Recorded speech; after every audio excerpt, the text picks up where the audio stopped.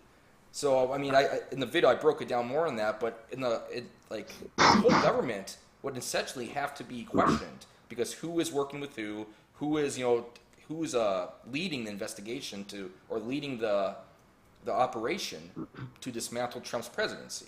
Correct. Who's handing down the orders? Exactly. And that's why I think the whole Seth Rich thing is dangerous for them, because it's not just who killed Seth Rich. It's an unmasking of all their corruption. Yeah. It's an unmasking of the whole system. And I think there's even some neocons scared of it, because there's tons of neocons who are just the other side of the coin. John McCain. Yeah, exactly. So I think even not to go too much into this, but even with the whole Anthony Weiner arrest and the whole pedogate, which is quite a conspiracy theory at this point. Even with some of that stuff, I think that Trump is tiptoeing around some of those issues, using Gowdy and Shavitz to kind of go after some of these guys, because it's all entangled. It's not just the Democrats. There's tons of neocons and corrupt conservatives who are entangled in all this mess, whether it be the sexual harassment or just the corruption, taking money from foreign entities that they shouldn't be taking money from. It's happening on both ends. Yeah. So Trump's making a lot of people fearful with his actions and his words. I think that's ultimately why more nations respect him. You know, he goes to Saudi Arabia and they have a red carpet laid down with the military out, with gold trim. It's not because they love him; it's because they fear him. You know, whereas Obama, he was a puppet. They knew he was going to walk in and do whatever it was that the globalists wanted him to do. So, you know, people respect Trump a little bit more because they fear his decision making. They don't know what he's going to do. That's one thing I've always liked about Trump. You know, this is kind of off topic a little bit. I heard James Clapper earlier basically say that the alleged Trump-Russia affair is bigger than Watergate. No. The Obama administration and its cabinet members unmasking political opponents' communications is a bigger scandal than Watergate. Correct. Correct. And that's where my theory comes in, that if there was any communication between the left and Russia that could be construed as collusion or an attempt to back a candidate behind the scenes, those two events combined are quite could pose a problem for the Democrats, because, you know, if there was that communication with Russia and that agreement that, hey, you know, we do prefer Clinton over Trump, and then Obama goes and wiretaps and hacks and listens to all these administrators and officials in his, no, it's complete upending of our democracy. Yeah. And it is treasonous. So yeah, it's huge news, and I don't think it's going anywhere. I think the media did a really good job of trying to, you know, distract from that whole Obama wiretapping thing. But I'm fully convinced, like you said, it's already fact that he's wiretapped multiple foreign leaders. Yeah. So it's not out of the ordinary whatsoever. So what do you think, what do you think of Trump's presidency so far? Like, what do you like and dislike? Well, you know, I try to remain as depolarized as possible, like we were saying. So I voted for Trump. I'm a Trump supporter, so I'm quite content with his presidency. I think things are moving very fast, you know, compared to the previous two administrations. Now, I do have my, you know, I nitpick a little bit with it, but at the same time, I understand that politics isn't, you know, yeah, he might have the House, he might have the Senate, he might have, the Republicans might hold all the power, but it's still an uphill battle for them.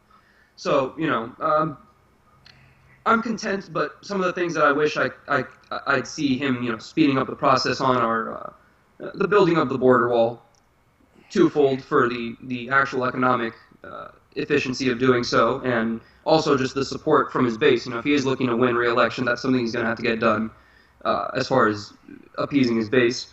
And then I've read information about him continuing the catch and release at the border policy from Obama. Again, I don't know if there's, you know, he's in the works of changing that, but that is still continuing. That's something that I think needs to go away. You know, if we're catching criminals at the border, we can't just be fingerprinting them and then letting them go. That's, you know. Yeah. But overall, you know, I understand the political inner workings of the United States government to some extent. I know it's a dirty game. It's you know, no one's playing nice, so it's tough for him. But I agree. There are, you know, when he first started, one of his first executive orders was to no federal, like, a hiring freeze of all federal employees. But then now he got rid of that. So as a libertarian, you know, I don't like that, because the government continues to expand. The government continues to expand, and, you know, there's more money now for the a military-industrial complex. Me personally, I think we can either cap it or we can even cut military spending. We pay more than the next 12 countries combined, you know. And as a fiscal conservative, if you ever watch, like, my channel, a lot of my videos attack the Federal Reserve, because the Federal Reserve is one of the most dangerous entities. As an example, we pay $500 billion a year, taxpayers, on interest alone to the Federal Reserve. And all that interest is compounded. So even if the government balances the budget finally, the debt will continue to rise because that interest will continue to grow. So he was kind of against the Federal Reserve in his campaign. He was against Janet Yellen, the chair, and but now he kind of, like, with Rand Paul, he agreed with Rand Paul on a lot of that too. But now he seems to kind of walk away from that. So I do hope that he supports the auditing of the Fed, because if we audit the Fed, we'll find out what kind of programs overseas they spend money on and what taxpayers have to pay. And then if he can audit the Fed, maybe we can dismantle the Fed. So I think he should start listening to Rand Paul more like he did initially and kind of go back that way. I don't want him to go toward the neocon way. Right. Oh, absolutely. If we audit the Feds, I think the downfall of the Federal Reserve is inevitable. Actually, it'll just oust so much corruption that there won't be any choice. The people will rally around it being destroyed. So yeah, I agree with you there, and I hope that it's kind of, again, just a political, chess game move. That now that he's in office, he's having to play things a little bit more wisely. But I fully agree. We could cut the military spending probably by a good 45-50%, honestly. Yeah. And then I think half of that, 25%, into defense spending, which I'm sure if you're a Rand Paul fan, there's a huge difference between. Up our defense spending, take care of our nation, take care of our borders, make sure we're safe here, but we don't need the influx in military spending. That's just, we're guarding opium bases and oil rigs. It's irrelevant, and it's just causing more conflict. So yeah, when the whole Syria thing happened and stuff, it was a little bit of a concern for me. I think we need to keep an eye on him. Just because he's won and he's our guy, we shouldn't just let him run free. We still have something too, like on my channel. I actually lost a couple subscribers recently because I did kind of attack some of Donald Trump's policies.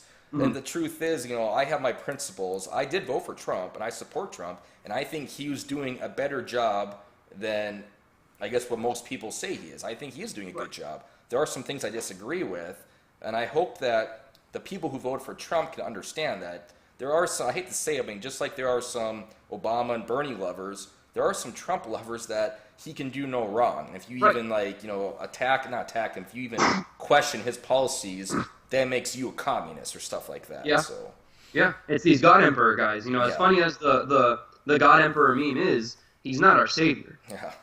He's a human being. He has flaws, and in my opinion, if anything, Donald Trump is going to lead to better politics to come, better politicians getting into office in the future. He's kind of in that memification sense. He's that darkness before the dawn. Yeah. So he's. I think good will come of it, but we're in such a weird place politically right now, where the powers that be, to use, for lack of better words, they're scrambling right now because they have someone in power who they despise. They don't like him. He did not attend the Bilderberg meeting. He sent administrators to attend. I'm sure they didn't even want him to be there. And this isn't even delving into the conspiracy, sense. I'm not saying Bilderberg, is the Illuminati or anything, but they meet yearly. They talk about U.S. economy. They talk about global geopolitical. Yeah, so it's important, and he did not attend, and I don't think they wanted him to attend. So, it's those little details I try to point out to people because it's important when realizing that we're currently undergoing a shift in the way our politics are being handled, or at least Trump is trying to accomplish that shift. So, yeah, it's a dangerous time, I think, for Trump and his administration. I think that's why he's playing it so smartly is, I guess, the word I would want to use, and hope that that's the case. But diligent. Yeah, diligent. I think, but there are some examples of some neocon behavior that sketch me out. So what do you then think of Congress so far? The Democrats in Congress, Republicans in Congress. You think they're doing their job to the best of their ability, or you think they're obstructing Trump, or? I think they're obstructing Trump. Again, like you said, and I've said it in previous videos, Rand Paul ought to have an invitation to the White House. Rand Paul ought to have a room in the White House. Trump should hit him up and say, hey, bring your family. Stay here. I need you to be my top advisor. Because I think Rand Paul is one of the only congressmen who is trying to detach himself. One of the only bigger ones. There's a couple names that work with him, but they're not as influential. But he can really turn things around for American politics, and he's always been that outsider. He's always been pushed to the side by conservatives. In fact, Ron Paul, elections back when Ron Paul was running, the Conservative Party got a lot of shit for kind of just ousting him and throwing him to the sideline. So people want to see people like Rand Paul, in power. They want to see him have a little bit more influence. I credit Ron Paul for kind of helping me change my political affiliation. 2012, really started getting into him, and like he was the greatest president that we never had. Yeah, exactly. Yeah. Exactly. And now it's a little too late. No offense, he's getting older, and but like, man, if we could have had him at that time, it would have put the course of American politics on a whole new direction. But yeah, not only for if he associates with Rand Paul more, he will make better decisions.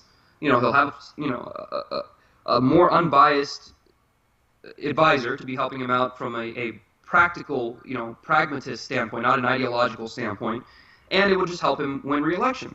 I mean, Rand Paul is a lot more likable than John McCain, than Paul Ryan, than so I think he should start associating with those people now.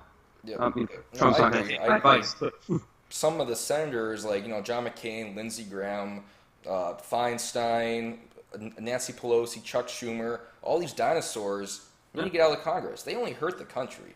Like, there's nothing good about them anymore. They're corrupt. They're political hacks, part of the establishment.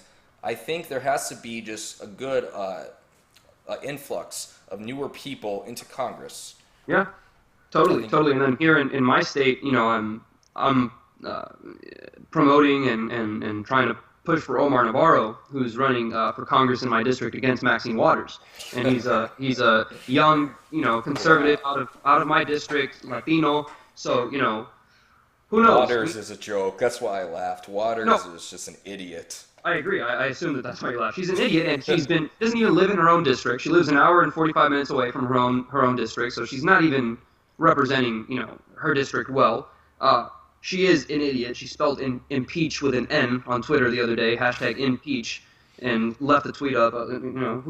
Maybe it was that too. Her campaign contributions went to her daughter. I forgot what her daughter used it for. There's an article, did a video on it a while back, but she basically used a lot of her campaign contributions to fund some stuff that her daughter needed.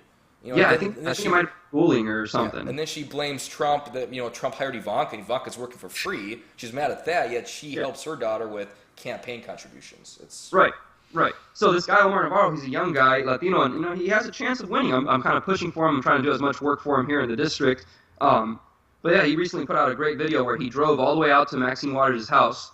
Filmed a video in front of her house and was pretty much just talking about like, hey, look at Maxine Waters' house. This is ridiculous. She lives an hour and 45 minutes away. Look how nice it is. I want my district to look like this. We need our district to, so from a propaganda perspective, from a manipulation, mimetic perspective, he's doing well. He knows how to, which by the way, I should point out, I point out in my videos, those are words that everyone always has negative, connotations with, but political propaganda is on both sides of the political aisle, at all times. Manipulation is being used at all times, so I argue that it can be used for good, for a moral purpose.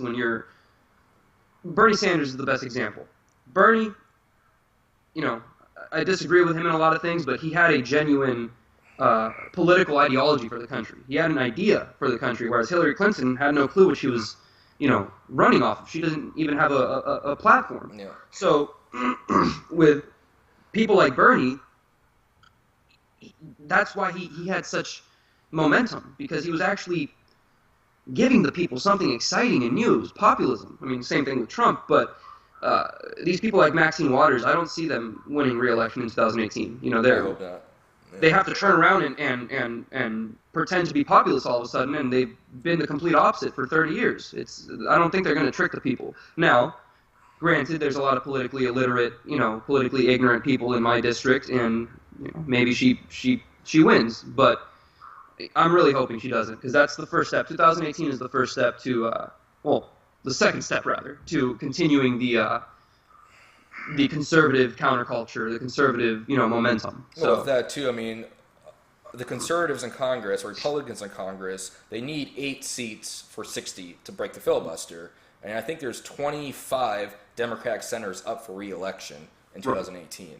So it is possible that they could break the filibuster. If that does indeed happen, though, the question becomes, what type of legislation are they going to try to pass? Is it going to be based on Trump's agenda and Trump's political ideology, or is it going to be based on neoconservatism and the expansion of the government?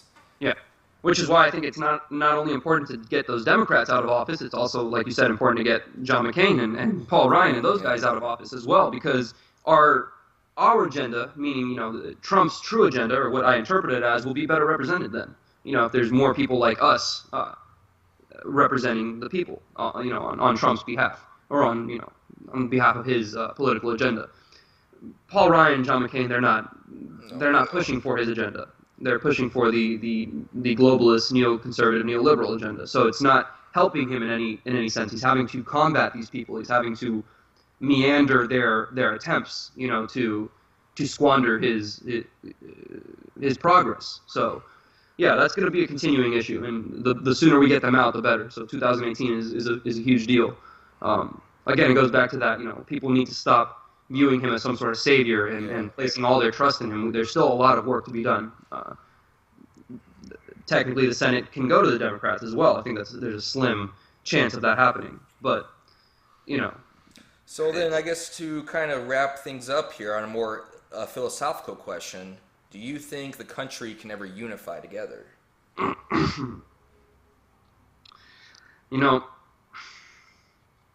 Yes, but it's going to take a lot of civic nationalism. Honestly, I don't think at the point that we're just far too divided right now. It kind of comes back to this question. My uncle asks me this question all the time. It's kind of an age-old question. Our grandparents' generation, my grandparents' generation, they fought the Nazis. They were considered the best generation, in the United States. If they were around today, young again, would they be able to defeat ISIS? My uncle asked me that question, and it kind of frames that perspective well. I think that even if they were the best generation, the strongest, the most patriotic, our nation is just far too divided to defeat ISIS right now, and I think that Kathy Griffin thing didn't help either. Right. It's shit like that. Whereas look, okay, she has the freedom to do it, but then we need all the force of the entire liberal movement to condemn her for that. Yeah. If we want to, have a more unified country, and they don't. They condone it, and then they condemn Bill Maher for saying a words. But Kathy Griffin can hold up a severed head of the sitting president, and it's fine. It's we live in an ass backwards country. So, as far as political correctness goes, and no, I don't think that currently at the point that we're at now, the country can unify. I think that. I think there needs to be a common enemy, so to speak. It reminds me of the Reagan speech where he talks about, if there was an outside force from outside this world, we would quickly coalesce, we'd quickly unify as a nation. It's unfortunate, but yeah, I don't think I guess to give a quick context real quick, my mother's Cuban. She was born in Cuba, and came to the United States when she was 4. In Cuba, my family, of course, hates Cuba, hates Fidel Castro. They're extremely capitalist, extremely conservative, which tends to happen to Cubans when they come over to the United States from their government. But one thing my family has always said that Fidel Castro did right, they'll give him credit for, is he pretty much ended racism in Cuba because he just pushed nationalism very, very hard on his people. So now, Cubans, whereas before they considered themselves Afro-Cuban or white Cuban, European Cuban, whatever, they now just view themselves as Cuban. And there's no more, racial tension. There's no tension between class, but that's because of communism, But overall, these people were unified through nationalism. Nationalism is really the answer. I think that, not ethno-nationalism, civic nationalism. Because at the end of the day, if you consider yourself American, well, if you are American citizen, and you consider yourself American, you want the best for America, and you want the best for America first, I think the civic nationalism movement will greet you with open arms. And I think that that's what we need to kind of coalesce around a common enemy, a common threat, and try to make our country great again. Really, I agree with you. And nowadays too, like I agree. I pretty much agree with everything you said there. It's hard to find confluence with each other. And what I notice too nowadays is that it seems like back in the day, like back in my parents' age, when you meet someone new, you look for the similarities with each other.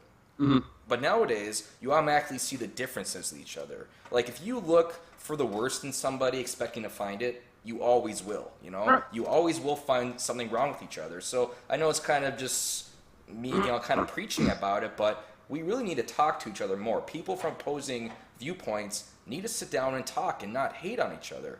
I Yep. think until that hate goes away, it's like you said, it's literally impossible almost. We have to get someone new, so like someone new that can lead the nationalist movement, that we all support one ideology, we come together from it. Right. Yeah, because politics is just that, it's ideology, and at the end of the day, it may sound cheesy or fluff bunny-ish, but we all want the same things. We all want the best for our families, we all want the best for our kids, we all want the best for our economy, for our financial status.